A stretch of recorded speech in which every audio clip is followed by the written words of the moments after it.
దానికి భయపడాల్సిన పని లేదు. ఇది మీ హక్కు.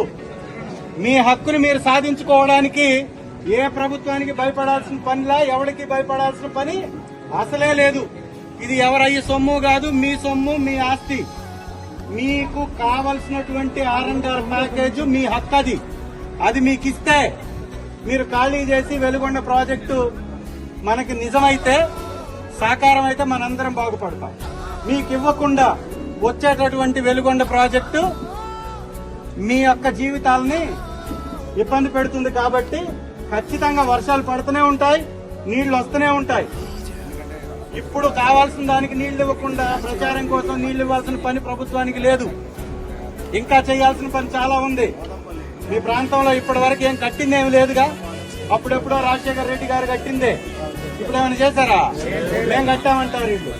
కాబట్టి ప్రచారం అంతా ఆ లైనింగ్ పని ఒకటి పూసి R&R ప్యాకేజ్ ఇవ్వడమే పని అయితే 9,000 కోట్లు ప్రాజెక్టు, 10,000 కోట్ల ప్రాజెక్టు. మొత్తం 10,000 కోట్లలో చంద్రబాబు గారు 20 సంవత్సరాల పైచిలకు ముఖ్యమంత్రి, లేదా వాళ్ళ పార్టీ ఎన్టీ రామారావు గారి సమయం నుంచి. మరి ఇచ్చిందంత 2,000 కోట్లు. ఇప్పుడు కలిపి కూడా రాజశేఖర రెడ్డి, జగన్మోహన్ రెడ్డి గారే 8,000 కోట్లు ఇచ్చినట్టు. 6,500 కోట్లు మహానుభావుడు రాజశేఖర రెడ్డి గారు ఇచ్చారు. మరి ఇదంతా పోయిందా? అంటే ఇప్పుడేదో R&R ప్యాకేజ్ ఇచ్చేశారు కాబట్టి ఏదో గొప్పలు చెప్పుకొని మిమ్మల్ని తరిమేస్తామంటే అది కుదిరే పని కాదు. మీ వైపున ఖచ్చితంగా వైఎస్ఆర్ కాంగ్రెస్ పార్టీ ఉంటుంది. దీనిలో రాజకీయం లేదు. మళ్ళీ మీ హక్కు కాబట్టి. ఇప్పటివరకు ఏమన్నా ఇబ్బంది పెట్టావా?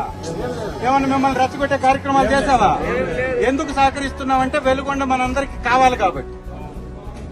అది ఎప్పటికైనా మీరు R&R ప్యాకేజ్ మీకు రావాల్సిందే. మీరు అక్కడి నుంచి ఖాళీ చేసి ఇంకొక చోటకి వెళ్లాల్సిందే. కాకపోతే మీరు వెళ్లడానికి కావలసినటువంటి ఇంటి స్థలాల్లో మట్టి పోయించాలని చెప్పాను. ఇడుపూరు మట్టి డౌన్ ఉంది. డౌన్ ఉన్న మట్టి మొత్తం పోయించే బాధ్యత గవర్నమెంట్దే. వాళ్ళు ఒప్పుకున్నారు కలెక్టర్ గారు. మీరు ఇల్లు కట్టుకుంటామంటే మేము పోయిస్తామంటే అందరు కట్టుకుంటారని చెప్పాం.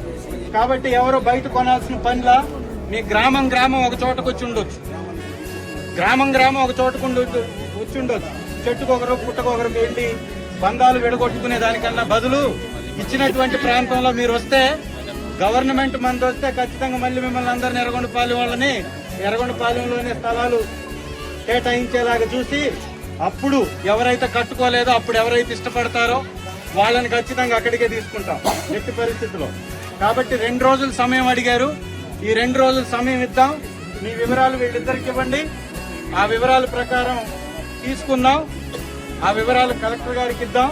మళ్లీ కలెక్టర్ గారు కానీ పని చేయకపోతే పోలీసులు అడ్డుపడితే కూడా ఆగే ప్రసక్తే